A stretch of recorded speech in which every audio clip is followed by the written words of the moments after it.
दोस्तों, कैसे हैं आप सब। ये देखिए पॉलीथीन में बेल पत्ता है।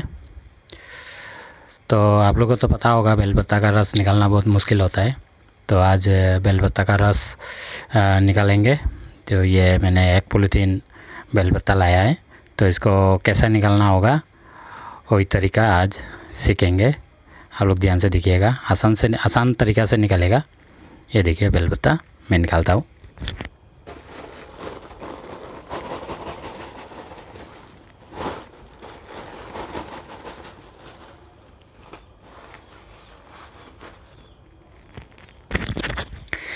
ये ताज़ा है, अभी पेड़ से तोड़ के लेके आया। और देखिए बहुत सारा है। तो इसको ऐसे तो इसको खरल में खरल करके निचोड़ने से तो नहीं निकलेगा, थोड़ा निकलेगा, इसका पूरा रस निकलेगा नहीं। तो इसका पूरा रस निकालने के लिए इसको थोड़ा सा भाप में पकाना होगा, जो कुकर में डाल के थोड़ा पका देना है। उसके बाद ये थोड़ा नरम होगा, उसके बाद कूट पीस के निचोड़ के निकलेगा। तो मैं क्या करूँगा, इसको हांडी में मिट्टी का हांडी में इसको थोड़ा पकाऊँगा।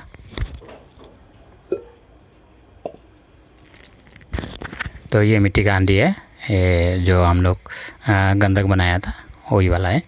तो इसको थोड़ा काला लगा हुआ है, इसको साफ उफ करके मैं इसी में इसको जितना बेल पत्ता है ते बाई ते बिसा दूँगा। इसमें बिसा के फिर थोड़ा आग में पकाऊँगा। ज़्यादा नहीं पकाना है, थोड़ा सा गरम करना है। गरम करने के बाद ये थोड़ा नरम हो जाएगा। नरम होने के बाद में इसको खरल में पीस के तब रस निकालूँगा। आप लोग देखते रहिए। दोस्तों, ये तो बहुत ज़्यादा हो गया, इसको ठोस के भरना होगा।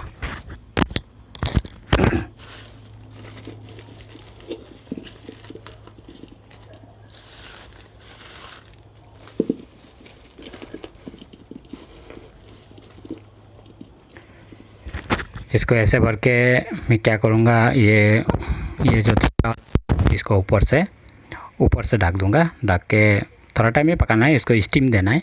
स्टीम देने से थोड़ा नरम हो जाएगा। नरम होने से अच्छा तरीक़े से इसका रस निकलेगा, पूरा रस निकलेगा। ये देखिए पॉलीथीन में था, तो ये देखिए थोड़ा ये इसका भाप निकालना शुरू हुआ है, हीट होता है। ये देखिए मैं करता हूँ। करने के बाद रस कैसे निकालता है उसको भी दिखाऊंगा। आप लोग देखिए। दोस्तों, ये आग में स्टीम दे रहा है। थोड़ा देर पकाने के बाद में इसको उलट पलट कर देना है। अंदर का जो पत्ता है इसको ऊपर का नीचे कर देना है। ज़्यादा देर पकाना नहीं है, इसको जला उला नहीं देना है, उसको स्लेब स्टीम देना है और इसका रस निकलेगा। जो गंधक बनाया था उसमें पारा पका के पारा को सबसे पहले ये बेल पत्ता का रस में चोया देना है। उसका बाद में गंधक जो हम लोग बना रहा था ये समुद्री झाग का साथ में उसका साथ में पकाना है। तो ये फॉर्मूला ये है, इसलिए मैं ये बेल पत्ता का रस निकाल रहा हूँ। ये देखिए थोड़ा नरम हुआ है, इसको और थोड़ा पकाऊंगा और थोड़ा नरम हो जाएगा। दोस्तों, ये हो गया। अभी मैं ये लोहा का खरल में कर रहा हूँ। लोहा का खरल में करने से भी कुछ नहीं है, क्योंकि इसका बाद में रस निकाल के ऐसे रख देना है। उसका बाद कचरा नीचे बच जाएगा, तो ऊपर वाला को नितार कर लेना है। इसलिए लोहा में भी करने से कोई मतलब नहीं है। मेरा खरल तो है छोटा है, ये जो खरल है ये छोटा है, तो इतना ये ज़्यादा पत्ता है, इसलिए मैं ये बड़ा वाला लोहा का इसमें कर रहा हूँ। तो करता हूँ, आप लोग देखिए।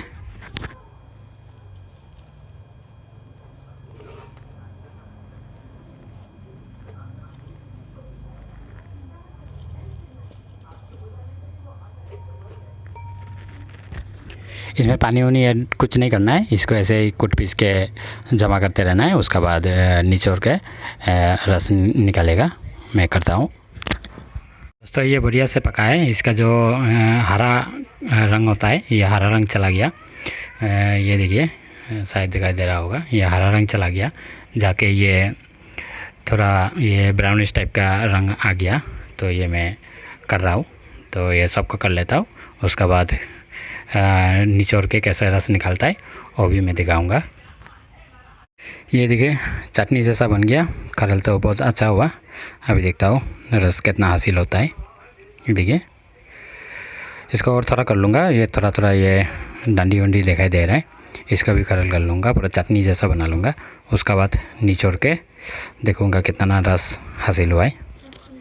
सूती का कपड़ा लेना है, ये सूती का कपड़ा है, तो इसमें डाल के निचोड़ के रस निकालना है।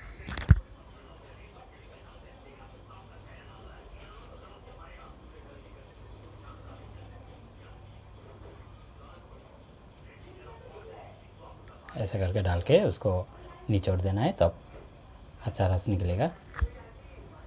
दोस्तों देखिए बहुत आसान से निकल गया, इतना ज़्यादा मेहनत नहीं लगा। ये देखिए इसका निकला वाला, तो ये प्योर रस है।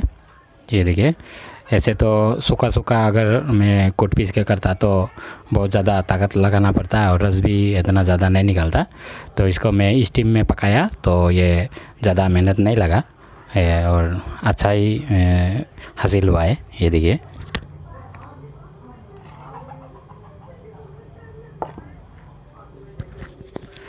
बहुत अच्छा से निकला है। और इसको मैं और एक बार करूँगा, और एक बार ये करेल में डाल के करेल कर दूँगा, पीस दूँगा। पीसने के बाद और एक बार निचोड़ूँगा, देखूँगा कि और थोड़ा बहुत इससे हासिल होता है कि नहीं होता है। मैंने सब बेलपत्ता का रस निकाल लिया और इसको ये प्लास्टिक का बर्तन में रखा है, कटोरी में। ये देखिए, और ये बहुत ही गाढ़ा सा रस निकला है।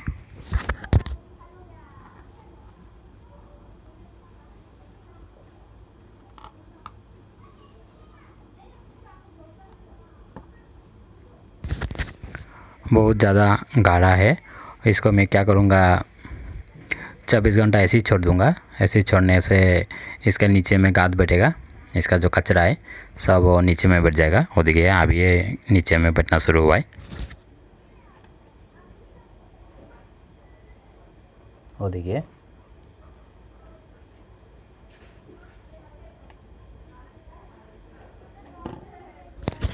नीचे में कचरा बैठना शुरू हो गया।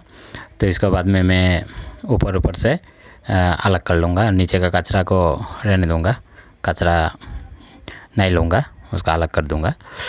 और देखिए ज़्यादा ही निकला है। ऐसे सूखा सूखा खरल करके करने से तो नहीं निकलता है, ऐसे थोड़ा स्टीम दे के करने से अच्छा रस निकलता है। और इसका रस का कलर भी देखिए पूरा आपका रेड टाइप का है, रेड। इसमें मोबाइल में काला दिखाई दे रहा है, ये नहीं काला ही दिखाई दे रहा है, लेकिन हकीकत में काला नहीं है, ब्राउनिश रेडिश ऐसा टाइप का कलर है। तो इसको मैं पूरा मुकत्तर ले लूँगा, इसको ऐसे रख दूँगा, रख के 24 घंटा रख देना है। उसके बाद इसका मुकत्तर ऊपर से ले लूँगा, अलग कर लूँगा। देखिए ज़्यादा मेहनत लगा नहीं, इतना आसानी से निकल गया। इसको स्टीम देने से पूरा आसानी से रस निकलता है।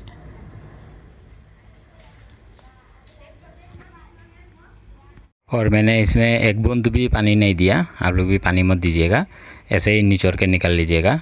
पानी थोड़ा भी इस्तेमाल नहीं करना है। ये देखिए ऐसा गाढ़ा आप लोग का भी निकलेगा, पानी बिल्कुल इस्तेमाल मत करिए। इसको स्टीम देके बढ़िया से निकाल लीजिए बिना पानी का, तो ऐसे निकलेगा। वीडियो देखने के लिए धन्यवाद।